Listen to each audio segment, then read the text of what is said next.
ओम स्थापकाय च धर्मस्य सर्वधर्मस्वरूपिणे अवतारवरिष्ठाय रामकृष्णाय ते नमः। जननीं शारदां देवीं रामकृष्णं जगद्गुरुं पादपद्मे तयोश्रित्वा प्रणमामि मुहुर्मुहुः। नमः श्री यतिराजाय विवेकानन्दसूरये सच्चित्सुखस्वरूपाय स्वामिने तापहारिणे। আমরা আমাদের শিবানন্দ বাণীর পাঠ আলোচনা আরও এগিয়ে নিয়ে যাই। বেলুর মঠ ২৪শে মার্চ ১৯২৯।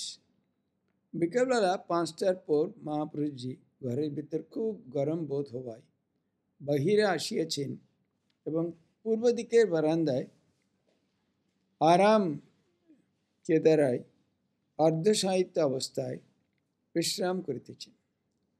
পূজনীয় অভেদানন্দ স্বামীজিও সেদিন মঠে আসিয়াছেন, সঙ্গে একজন সন্ন্যাসী সেবক। সেবকটি প্রণাম করিয়া এক পাশে দাঁড়াইলে মহাপুরুষজি তার সঙ্গে পূজনীয় অভেদানন্দজির সম্বন্ধে কথাবার্তা করিতেছেন।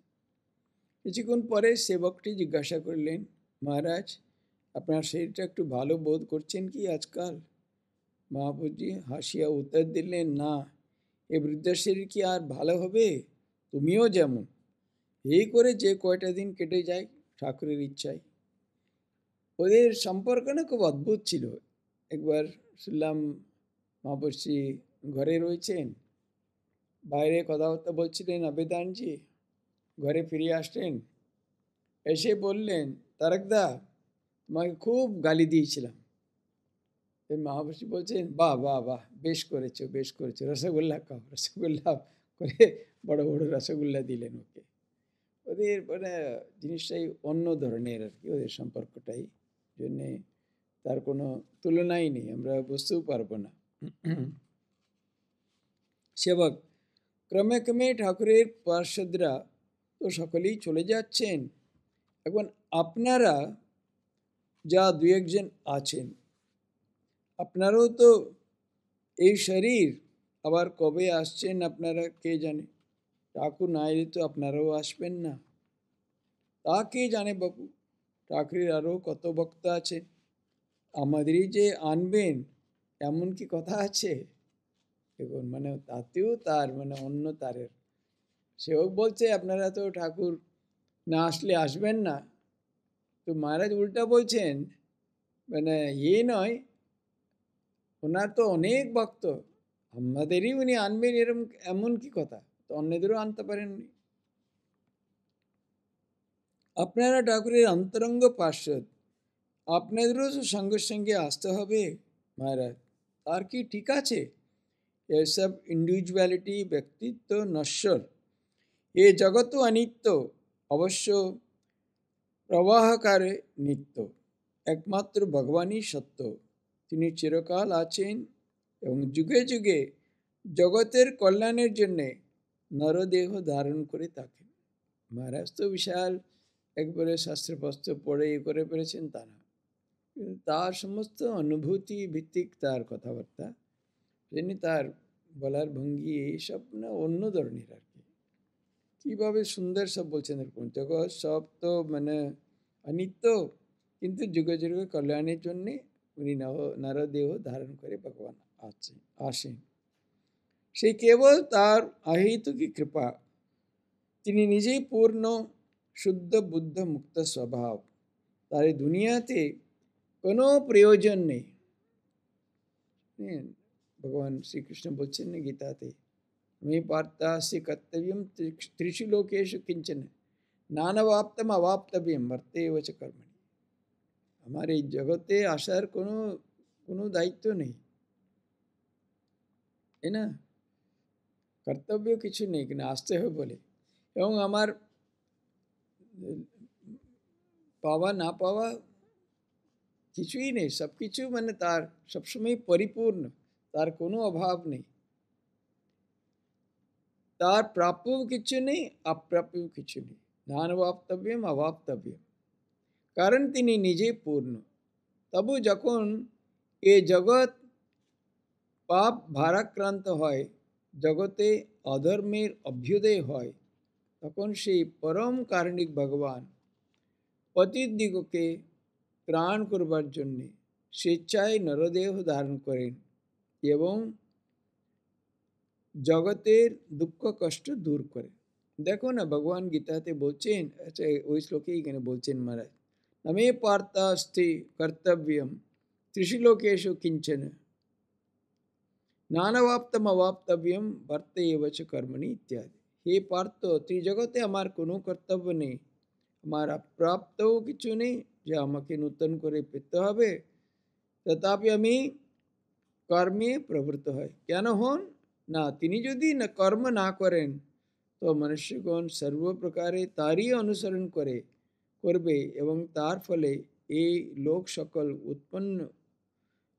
সকল উৎসন্ন যাবে, বর্ণ সংকরের সৃষ্টি হবে, আরও কত প্রকারের অনর্থ ঘটবে। সব গীতা থেকেই মহারাজ বলছেন।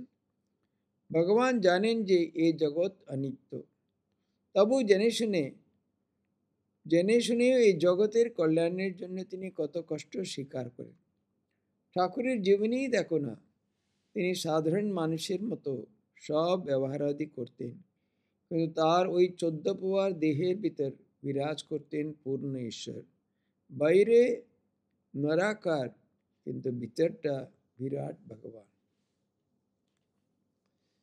একদিকে আবার এইসব ঠাকুর নিজে ওই লীলার কথা বলছেন, সব কিছু মানে লীলার হিসাবে, ওরা যেন খেলার চলে আসে চলে যায়, সেও হতে পারে। আবার 27 মার্চে মহাপুরুষজির শরীর তত ভালো নয়, তাই জনৈক সেবককে লক্ষ্য করিয়া বলিতেছেন, আভি কফ বায়ুনে ঘেরা। এখন কফ আর বায়ুতে ঘিরেছে, কোন দিক সামলাই বলো, এদিক করতে যায় তো ওদিক খারাপ হবে, সর্দির দিক দেখতে গেলে বায়ু বেড়ে গেল, এই করে বেশি দিন শরীর থাকা ভালো, তোমাদেরও কত কষ্ট দিচ্ছি। সেবক, না মহারাজ, আমাদের কি কষ্ট, আপনি তো আমাদের বাপ মা সব, এখন আপনার শরীর বৃদ্ধ হয়েছে, আমরা একটু সেবা করব না? আপনার যে এইটুকু সেবা করার অধিকার পেয়েছি, এ তো আমাদের পরম সৌভাগ্য মহারাজ। তা তোমরা যে ভালোবেসে সব করো এ আমি খুব জানি, তবে কি জানো, এই করে বুকে বুকে শরীর ধারণ করতে আমার তো বাবা ইচ্ছা হয় না, তা সবই ঠাকুরের ইচ্ছা, তিনি যখন যেমন রাখেন এমনি থাকতে হবে। সেবক, মহারাজ আমরা ঠাকুরকে দেখিনি, আপনি আছেন, এতেও আমাদের কত আনন্দ। আপনি ঠাকুরের অন্তরঙ্গ পার্ষদ, আপনার কাছে থাকতে পেয়েছি, এ কি কম সৌভাগ্যের কথা? আপনি আছেন তাই এত সাধু সন্ন্যাসী ও কত ভক্ত সকলেরই ভরপুর আনন্দ। আমি তো এক এক সময় ভাবি, কত লোক দূর দূর থেকে টাকা পয়সা খরচ করে কত কষ্ট স্বীকার করে আসে, তবু একটিবার আপনাদের দর্শন করতে।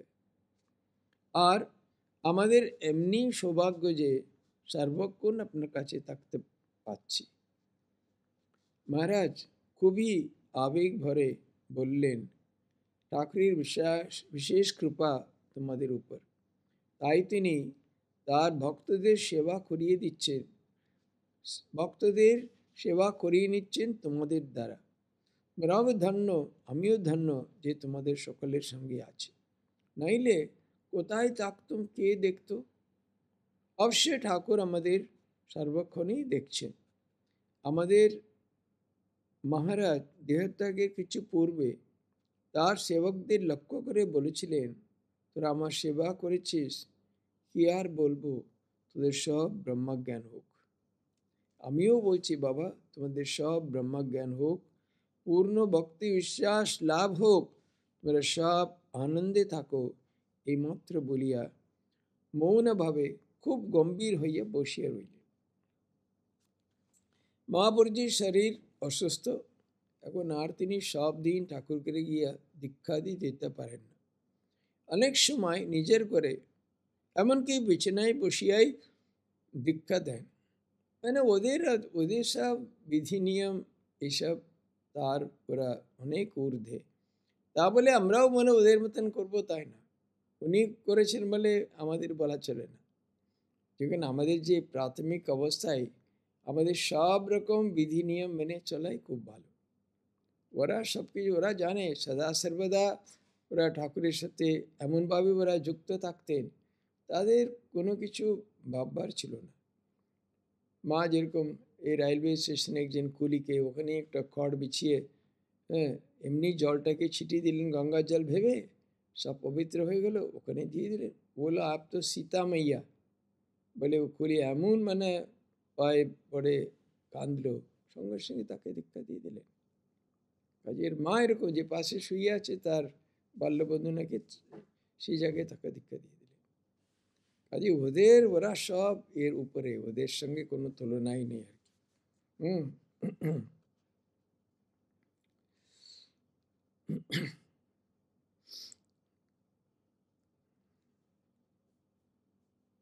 বিকালে প্রায় 4:30-4টের সময়, সাড়ে চারটে,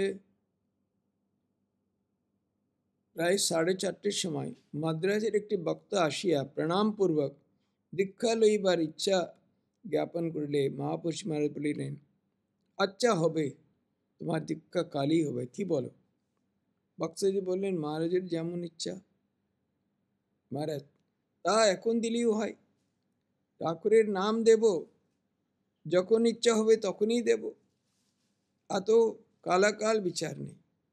আমাদের ঠাকুর পতিত পাবন, পতিতের উদ্ধারের জন্যে তিনি নরদেহ ধারণ করে এসেছিলেন। আমরা তার দাস, তার সন্তান। যতক্ষণ শরীর থাকবে ততক্ষণ লোককে সেই তারক ব্রহ্ম নাম দিয়ে যাব। আমাদের দীক্ষা তো আর বামুন ভট্টাচার্যের দীক্ষা নয়। আমরা ঠাকুরের নাম ছাড়া আর কিছুই জানি না। আমরা জানি যিনি রাম ছিলেন, কৃষ্ণ ছিলেন, তিনি ইদানিং রামকৃষ্ণ রূপে এসেছেন। সমস্ত ভাবের, সমস্ত দেবদেবের ঘনীভূত মূর্তি হলেন ঠাকুর। মহারাজের কি ভাব দেখুন, একেবারে প্রত্যক্ষ অনুভব করেছেন বলে এটা বলতে পারছেন আর কি। উনি বলছে আমরা কাল পাল না, এক্ষুনি হয়ে যাবে। 8ই এপ্রিল 1929 বেলা প্রায় 11:30 মহাপুরুষজি স্নান করিয়া স্নানের ঘর হইতে আসিতেছেন। কেদার বাবা প্রণাম করিবার জন্য দাঁড়াইয়া আছেন। মহাপুরুষজি ঘরে আসলে তিনি ভূমিষ্ঠ হইয়া প্রণাম করিলেন। মহাপুরুষজি হাসিতে হাসিতে বলিলেন, জয় কেদার বাবা, জয় অচলানন্দ স্বামী। তৎপরক্ষণেই গম্ভীর হইয়া বলিতেছেন, জয় প্রভু, জয় ঠাকুর, দীন শরণ প্রভু। এই বলিতে বলিতে আহার করিবার আসনে বসিলেন। একটু পরে বলিলেন, ঠাকুর, আমাদের শ্রদ্ধা ভক্তি দাও, লোক দেখানো ভক্তি দিও না। লোক দেখানো ভক্তি নিয়ে কি হবে? পরম দয়ালু তিনি, তার কাছে যে যা চায় তিনি তাকে তাই দেন। এই বলিয়া কেদার বাবাকে লক্ষ্য করিয়া বলিলেন, আগে নারায়ণকে নিবেদন করি, এই না প্রসাদ, তুমি নারায়ণ, তোমার সেবা আগে হোক। বলিতে বলিতে নিজের খাবারের থালা হইতে আগ্রেই ভালো ভালো জিনিস তুলিয়া কেদার বাবার হাতে দিতে লাগিলেন এবং বলিলেন, এসব ঠাকুরের প্রসাদ, আগে নারায়ণকে দিয়ে পরে খেতে হয়। স্বামীজি কখনো কখনো নিজের হাতে রান্না করতেন। তার একটি ছোট্ট ঘটি ছিল হিন্দুস্তানিদের মতো, তাতে ডাল ভাত রান্না করতেন। পরে ঠাকুরকে সমস্ত নিবেদন করে আমাদের সব আগে প্রসাদ দিতেন, তারপর নিজে খেতেন আর বলতেন, আগে নারায়ণের সেবা, তারপর নিজের খাওয়া। মানে ওদের সব ভাবের ব্যাপার। স্বামীজির পূজার সম্বন্ধেও কেউ বললো তো, আমাদের মতো নয়। উনি বসে গেলেন, প্রথমেই ঠাকুরকে আরম্ভই বোধহয় স্টান টান করিয়ে তো নিবেদন দিলেন। তারপরে তো যারা ওনার ডিসাইপলরা বসেছিল প্রত্যেকের মাথায় ফুল দিলেন। মানে কি ভেবেছেন জানি না, প্রত্যেকের মধ্যে কি ঠাকুরকে দেখলেন না কি একটা, ওরাও কিছু বুঝতে পারেনি। ওইরকম আর কি। কেদার বাবা প্রসাদ লইয়া চলিয়া যাবার পর মহাপুরুষ মহারাজ আহারে বসিলেন। নিকটে সেবক বসিয়াছিল। কথায় কথায় মঠের একজন সাধু গ্রামে মধুকরী করিয়া খাইতেছেন, সেই কথা উঠিল। তাতে মহাপুরুষ মহারাজ বলিলেন, আমরাও এক সময় এখানে মধুকরী করে খেয়েছি, সে অনেক দিনের কথা। স্বামীজি তখন মঠে নিয়ম করেছিলেন যে ভোর 4টের সময় ঘণ্টা মারা হবে। সকলকে তখন ঘুম থেকে উঠে শৌচাদি সেরে ঠাকুরকে গিয়ে ধ্যান করতে হতো।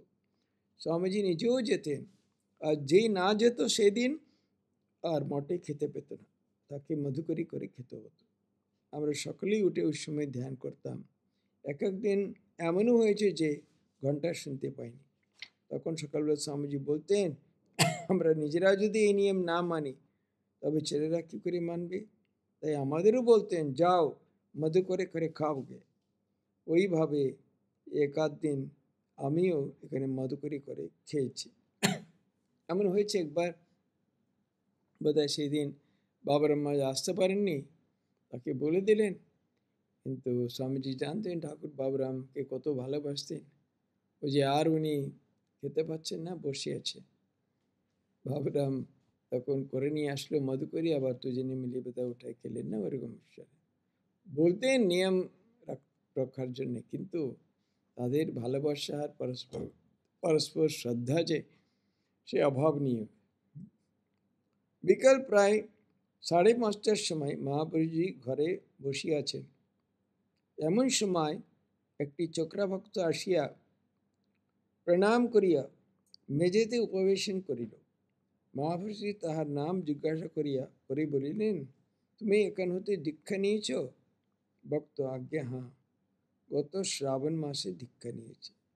মহাপুরুষজি, তা বেশ, জপ ধ্যান করো তো, এখন হইতে দীক্ষা নাও, আর যাই করো তার নাম করতে হবে, তবে আনন্দ পাবে।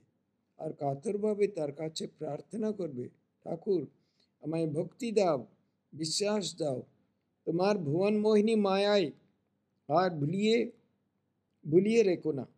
তার নাম জপ করবে এবং খুব ব্যাকুল হয়ে প্রার্থনা করবে যতক্ষণ সময় পাও, না করলে বাবা কিছুই হবে না।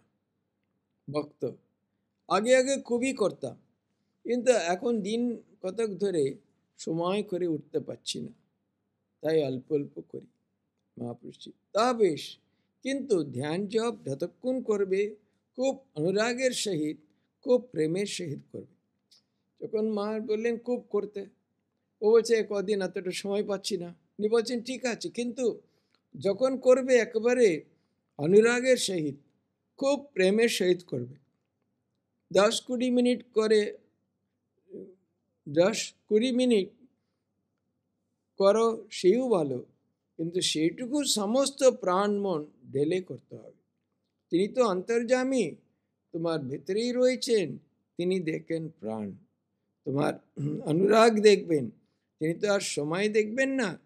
দিনান্তে যখনই সময় পাবে প্রাণ ভরে তাকে ডাকবে, কাতরভাবে প্রার্থনা করবে, প্রভু এই সংসার বিপাকে পড়ে যেন তোমায় না ভুলি। এই সংসার তো দুদিনের, এই মায়ার সংসারে পড়ে তাকে যেন ভুল না হয়। শত কাজ করো, ক্রোড় ক্রোড় টাকা উপার্জন করো, কিন্তু প্রাণে এটা ঠিক জানবে যে সবই অনিত্য, এসবই একদিন ছেড়ে যেতে হবে। একমাত্র নিত্য বস্তু হলেন ভগবান। তুমি শ্রী প্রভুকেই ডাকো, তারই শরণাপন্ন হও, সব বন্ধন কেটে যাবে বাবা। ভক্ত, আপনি আশীর্বাদ করুন, তবে সব ঠিক হয়ে যাবে। মহারাজ, আশীর্বাদ তো করছি, খুব আশীর্বাদ করছি। আমাদের আশীর্বাদ ছাড়া আর কি আছে? আশীর্বাদ করি বলেই তো এইসব বলছি। মানে এইসব জিনিস, মানে টাকা পয়সা এসব কিছুই নেই, জগৎটা নিত্য, তাকে ডাকো, সেই নিত্য, এসব কথা কেন মহারাজ বললেন? তাকে মানে আশীর্বাদ করবেন বলেই। ঠাকুরকে ডাকো, তার শরণাপন্ন হও। ঠাকুর আমাদের জীবন্ত জাগ্রত রয়েছেন, ব্যাকুল হয়ে ডেকেই দেখো একবার, তিনি তখনই সাড়া দেবেন। বহু লোকের কল্যাণের জন্যই ভগবান, তিনি পরব্রহ্ম, তিনি এই রামকৃষ্ণ রূপে, তিনি এই রামকৃষ্ণের রূপ ধরে এই যুগে এসেছেন। তুমি যখন সেই যুগাবতারের আশ্রয়ে এসেছ তখন আর ভাবনা কি ভক্ত? আপনাকে লজ্জায় ও ভয়ে একটা কথা এতদিন জানাইনি। কিছুদিন পূর্বে আমি বিয়ে করেছি। বাবা মার কান্নাকাটিতে আমাকে বিয়ে করতে হয়েছে। আমার মোটেই ইচ্ছা ছিল না। মহাপুরুষজি মানে যেন ভাবছেন খুবই আর কি, যেন মাসে ঠাকুর জিজ্ঞেস করলেন তোমার কি বিয়ে হয়েছে? ও ওরে রামলাল, এর বিয়ে হয়েছে এরকম এ নিজেই বলছে, ওইগুলো বোধহয় পড়েছে আর কি। মানে তাতে হয়েছে কি, জন্ম মৃত্যু বিয়ে এই তিন ব্যাপারে মানুষের কিছুই হাত নেই। এই বিধাতার নিয়ম। বিবাহ করছো বলেই যে তাতে আসক্ত হয়ে পড়তে হবে তার কি মানে আছে? বেশ তো, তুমি তোমার কাজকর্ম করো, নিজের সাধ্যমতো সাধন ভজন করো, স্ত্রীও তাই করবে। তারও তো জীবনের একটা উদ্দেশ্য আছে। ভোগ বিলাসের জন্য তো আর এই জীবন নয়। তুমিও ভগবানের সৃষ্ট জীব, সেও তাই। তুমিও ভগবানের অংশ, সেও জগদম্বার অংশ। তুমি যেমন জীবন যাপন করছো তাকেও তাই শেখাবে। সেও ভগবানের নাম করবে, পূজা পাঠ করবে, সংসারের কাজকর্ম করবে, গুরুজনদের সেবা শুশ্রূষা করবে, তাকেও এইসব শেখাও। তবে তো তা না করে যদি তাকে কেবল দেহের ভোগবিলাসের জন্য ব্যবহার করো, তবে বলবো ছ্যা, ওতে আসক্ত হয়ে পড়ো না বাবা। কাম কাঞ্চন মানুষের মনুষ্যত্ব নষ্ট করে ফেলে।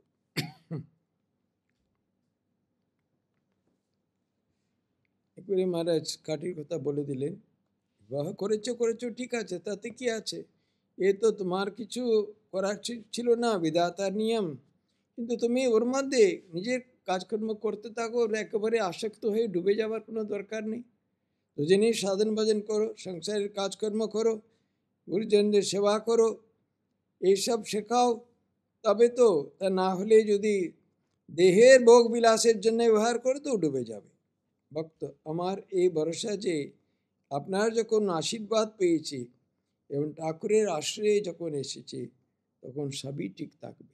মহারাজ মোট কথা, শ্রী ভগবানের লক্ষ্য যেন ভুলে না যাও। জীবনটা দুদিনের অনিত্য, ভোগ বিলাসের জন্যে নয়, এটা খুব স্মরণ রাখবে। এমন একটু ঠাকুর ঘরে, এখন একটু ঠাকুর ঘরে যাও তো, ঠাকুরকে প্রণাম করে তার ধ্যান করো, তার কাছে খুব প্রার্থনা করো, তিনি নিশ্চয়ই তোমায় শান্তি দেবেন। এখন মহারাজ বলছেন মানে ওই সময় গেলে একবারে তারা এমনি তো পাঠাচ্ছে তা না, তার সাথে মহারাজের আশীর্বাদ, মহারাজের স্বয়ং ঠাকুরের কাছে প্রার্থনা সব ওর মধ্যে রয়েছে। যেরকম মানে যোগানন্দকে ঠাকুর বললেন তুমি হাততালি দিয়ে হরিনাম করো, মানে আমার কাম ভাব কীভাবে যাবে। বলছে আর কিছু নেই, তুমি সন্ধ্যেবেলা একবারে হাততালি দিয়ে ভগবানের নাম করো, হরিনাম করো, দেখবে সব যেরকম কাকগুলো উড়ে চলে যায় হাততালি দিলে সেরকম উড়ে যাবে, এরকম বলছিলেন। ও বাবলু বোধহয় নিয়ে এসব কিছু জানেন না, ওই জন্য এরকম বলে দিচ্ছে। কিন্তু ওর মনে হলো তাহলে করে দেখি। যেই করে দেখলো কয়েকদিনের মধ্যে সম্পূর্ণ মনের এইসব ভাব উড়ে চলে গেল। তার মানে কি, ঠাকুর বলছেন মানে শুধু ভুলেই ছেড়ে দেবেন তা না, সে পিছনে উনি কী করে সেটা সফল হয়, তারও তার প্রার্থনা, তার আধ্যাত্মিক যে ক্ষমতা শক্তি সব ওর মধ্যে ঢেলে দিতে। তাই না? কত লোক এইসব জিনিস বলে, ওগুলো কি করলে হয়? ওইভাবে হবে না। যিনি বলছেন তার আধ্যাত্মিক শক্তির উপর নির্ভর আর কি। আহার করিতে করিতে মহাপুরুষজি বলিতেছেন, আমার ভাতে ভাত খেতে ভালো লাগে, ওতেই আনন্দ। আমার এই যে সব দেখছো শুক্তোর ঝোল দেখাইয়া, ও সব ওষুধের মতো খায়।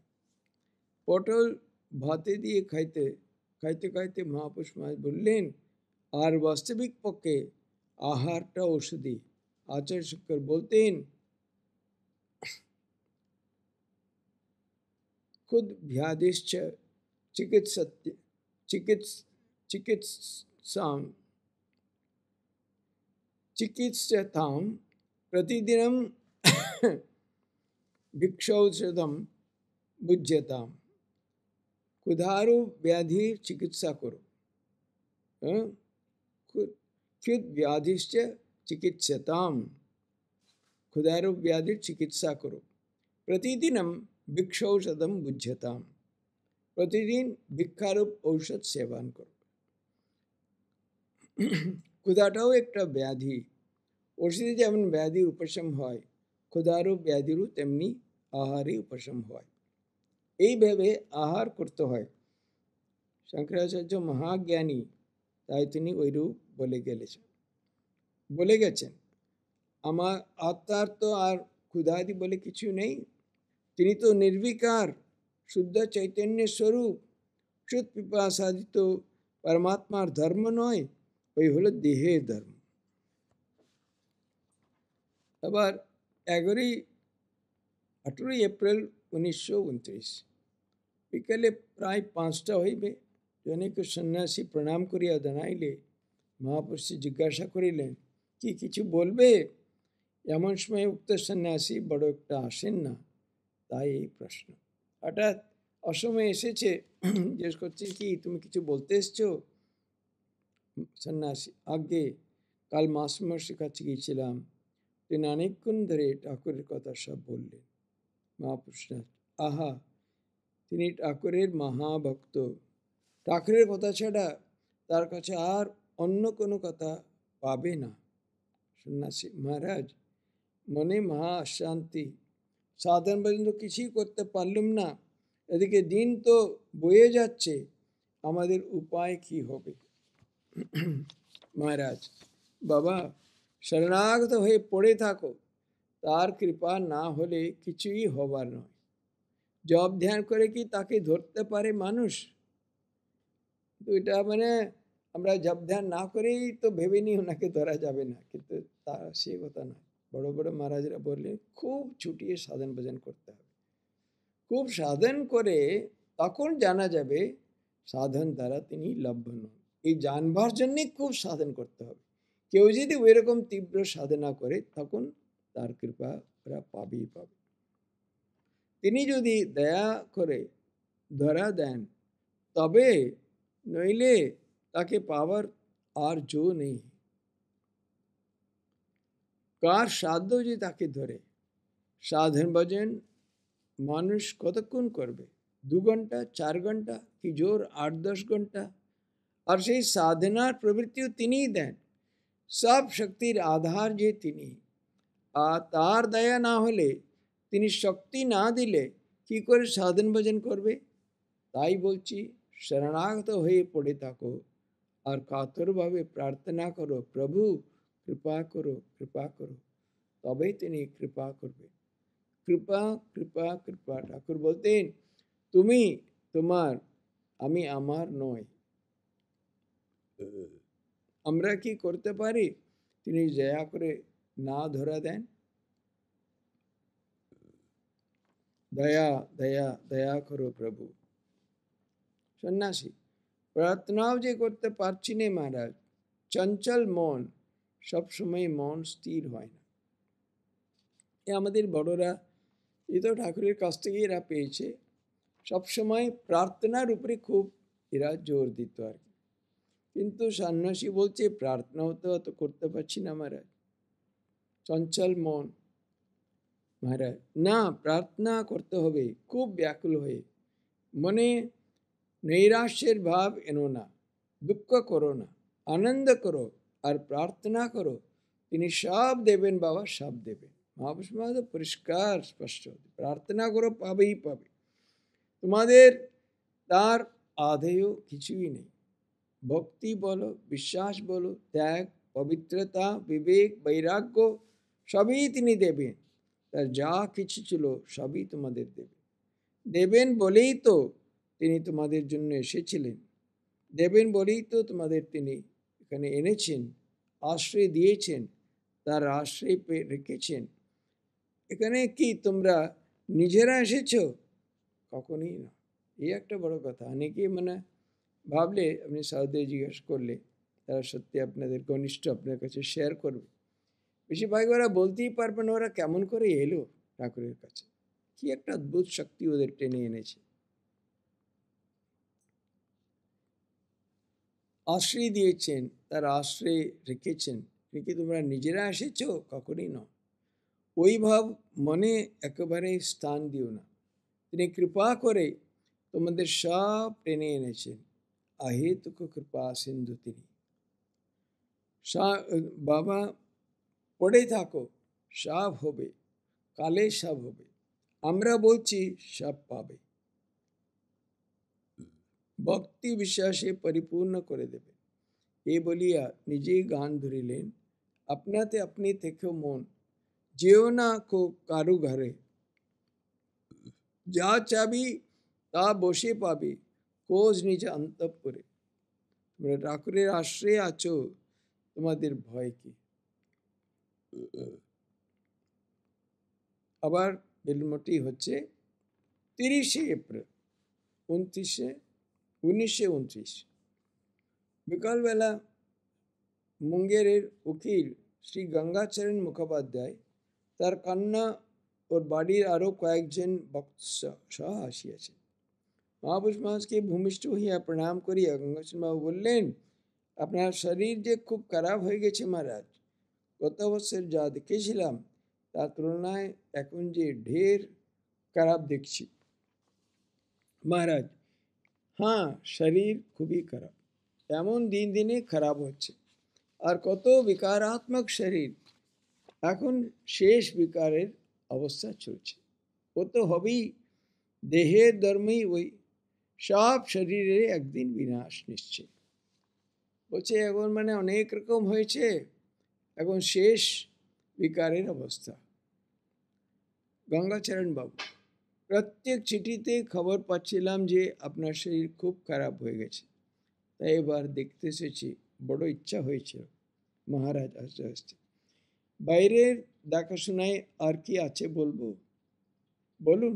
ভিতরের দেখাই দেখা, আর সেই ভগবান তো সকলের অন্তরেই রয়েছেন, তাঁর থেকেই এই সমস্ত জগতের উদ্ভব হয়েছে। एतस्मात् जायते प्राणो मनः सर्वेन्द्रियाणि च खम वायु ज्योतिरापः पृथ्वी विश्वस्य धारिणी। याते प्राण मन सकल इंद्रिय आकाश वायु तेज जल एवं सकल वस्तुर आधार पृथ्वी उत्पन्न হয়।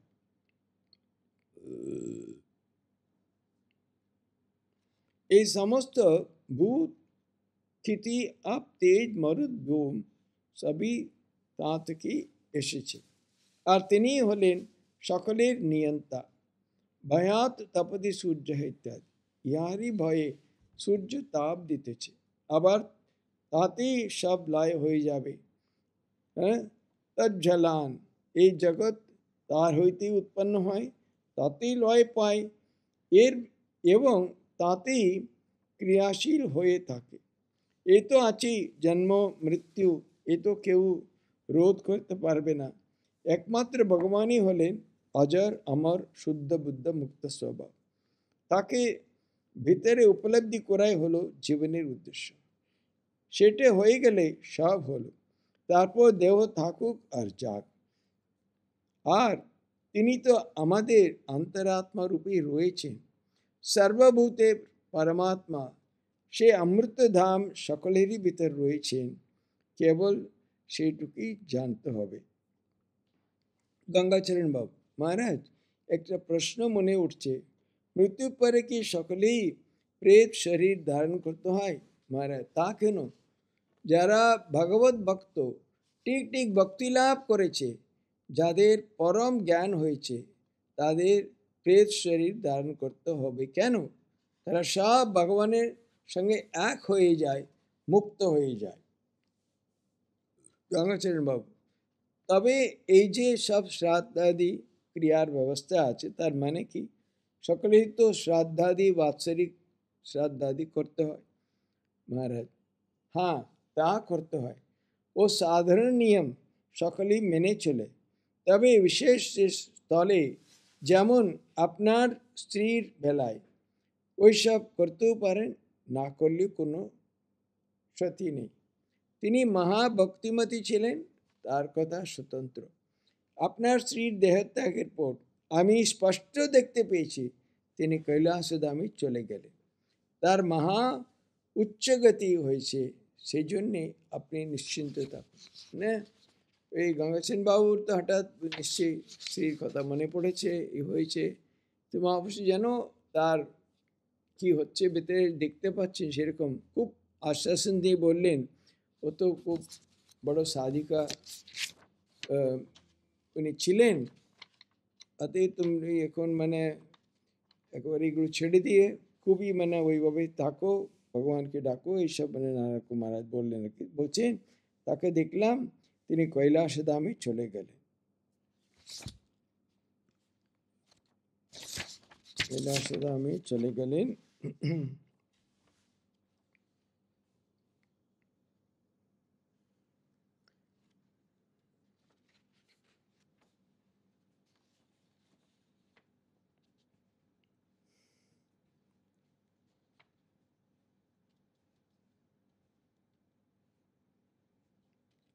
তার মহা উচ্চগতি হয়েছে, সেই জন্যে আপনি নিশ্চিন্ত থাকুন। মহাপুরুষজির আশ্বাস বাণী শ্রবণে ক্ষণিক স্তব্ধ থাকিয়া গঙ্গাসেন বাবু হঠাৎ উচ্চস্বরে কাঁদিয়া উঠিলেন এবং সজল নয়নে করজোড়ে মহাপুরুষজির পদপ্রান্তে পতিত হইয়া বললেন, মহারাজ, আমাকে একটা ভিক্ষা দিতেই হবে। মা এই করে দিন যেন মায়ের শ্রী পাদপদ্মের ভক্তি উচ্ছ্বাস লাভ হয় আর তার শ্রীচরণে যেন অন্তে স্থান পায়। এই বৈরে বালকের ন্যায় রোদন করতে লাগলেন। স্ত্রী বিয়োগ, সে আবার খুব দুঃখ। মহাপুরুষদেব সম্বন্ধে এত উচ্চ প্রশংসা করলেন, তার মানে আমার তাহলে কি হবে? তখন বলছে এরকম মায়ের প্রতি যেন আমার তার পাদপদ্মে ভক্তি বিশ্বাস হয় আর সাচরণে যেন অন্তে স্থান পায়। মহাপুরুষজি গঙ্গাসেন বাবুর মাথায় হাত দিয়ে আশীর্বাদ করিয়া বললেন, বাবা, তোমার তাই হবে। এখন আর আপনার সম্বোধন করেন, তোমার ভক্তি বিশ্বাস আছে এবং আরও হবে। খুব আশীর্বাদ করছি, তোমার খুব ভক্তি বিশ্বাস হোক। আমি বলছি বাবা, তোমার খুব হবে, তোমার উপর মার খুব কৃপা আছে। এত জোর করে বললে ন্যাচারালি তো বিশ্বাস হবেই হবে। গঙ্গাসেন বাবু, আপনি বললেই হবে, মা আপনার কথা শুনবেনই শুনবেন। আপনি আমার বল ভরসা সব। মহাপুরুষ মহারাজ, মা আমাদের কথা তো জানবেনই, তোমার কথাও শুনবেন। যেই সকল প্রাণে কাতরভাবে তাকে ডাকে তিনি তার কথাই শোনেন। দয়া দয়া, তার দয়া ছাড়া কিছুই হবার জো নেই। জয় প্রভু, জয় করুণাময় ঠাকুর। বলছেন তোমার অবশ্যই হবে, চিন্তা করো না। উনি তো একদম ভক্তদের কৃপা করার জন্য এসেছেন। উনি বারবার বলছেন আপনি করলেই হবে, আপনার কথা মা শুনবেন। মহাপুরুষ মহারাজ, মা আমাদের কথা তো শুনবেনই, তোমার কথাও শুনবেন। যে সকল প্রাণে কাতরভাবে তাকে ডাকে তিনি তার কথাই শুনেন। দয়া দয়া, তার দয়া ছাড়া কিছুই হবার জো নেই। জয় প্রভু, জয় করুণাময় ঠাকুর। গঙ্গাচরণ বাবু মহাপুরুষের আশীর্বাদ লাভে আশ্বস্ত হইয়া অন্য দু চার কথার পর এবার বিদায় লইবেন। একে একে সকলেই প্রণাম করিয়া উঠিতেছেন। গঙ্গাচরণ বাবু মেয়েটি প্রণাম করিয়া আশীর্বাদ ভিক্ষা করিতেছে। মহারাজ করুণ স্বরে বলিতেছেন, খুব শান্তিতে থাকো মা, তোমার স্বামী, পুত্র, কন্যা, আত্মীয় সকলেই খুব সুখে থাকো। সংসারে তো সুখ নেই, দুঃখ কষ্টের তুলনায় সুখ খুবই অল্প। তবু এরই মধ্যে যারা সংসারের ভগবত ভক্ত হয়ে থাকে তারা কতটা শান্তিতে পাবে। দুঃখ কষ্ট যাই আসুক না কেন, তাতে তারা বিচলিত হয় না, কারণ তারা জানে যে সবই ভগবানের দান। সে ভগবান সুখ দিচ্ছেন, তিনি আবার দুঃখ কষ্টও দিচ্ছেন। তাই সবই শ্রী ভগবানের আশীর্বাদ জানে নীরবে সহ্য করতে হবে। তারা সুখেও উৎফুল্ল হয় না আর দুঃখেরও অতীত হয়ে পড়ে না।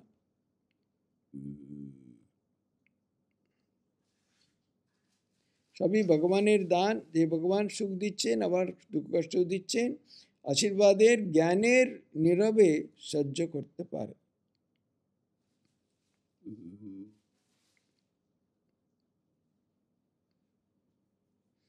তারাও সুখেও উৎফুল্ল হয় না, আর দুঃখেও অধীর হয়ে পড়ে না। সংসারের সুখও যেমন অনিত্য ক্ষণস্থায়ী, যেমন দুঃখও অনিত্য। ওইসব আসে আর চলে যায়, কিছুই থাকে না। একমাত্র নিত্য বস্তু, একমাত্র শান্তির আলয় হলেন শ্রী ভগবান।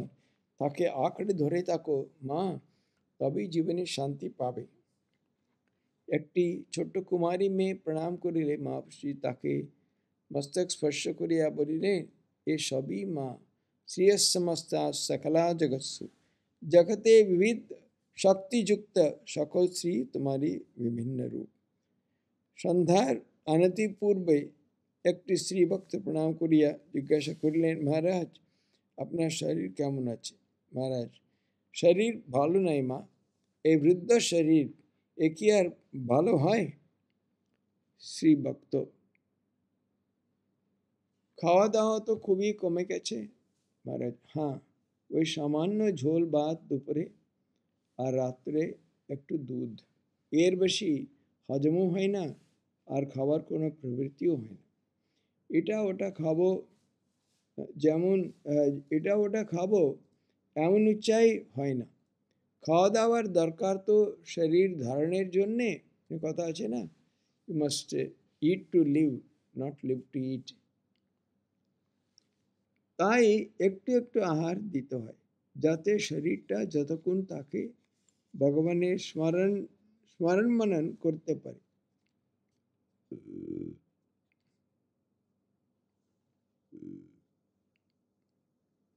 ভগবানের ধ্যান চিন্তা করা ছাড়া অন্য কোনো বাসনাও নেই।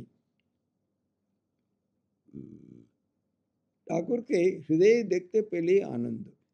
এই সংসার দুদিনের জন্য, পিতা বলো মাতা বলো ভাই বন্ধু সখা সবই অনিত্য। এই সংসার যেখানে আছে সেখানেই পড়ে থাকবে। একমাত্র অন্তরাত্মা তিনি, তিনি সর্বকালে আছেন ও থাকবেন, তিনি নিত্য। এই শাস্ত্রে, বিশেষ করে বেদান্ত শাস্ত্রে বারবার এই চর্চা হতে থাকে। মানে এই এই যে সব জগৎ থেকে সব কিছু দেখতে, এর সব অস্তিত্ব কি, আর কতটা মানা হবে, আর চিরন্তন যে আজার আমার যে অনন্ত আত্মা, তার স্বরূপ কি, আমরা তাকে কিভাবে পাই, এসব চলছে আর কি। মহারাজ, গতি একমাত্র ভগবান, তার শরণাগত হোক। হ্যাঁ, গতি ভর্তা প্রভু সাক্ষী নিবাস শরণম সুরত। হ্যাঁ, তিনি সর্বস্ব। ত্বমেব মাতা চ পিতা ত্বমেব ইত্যাদি।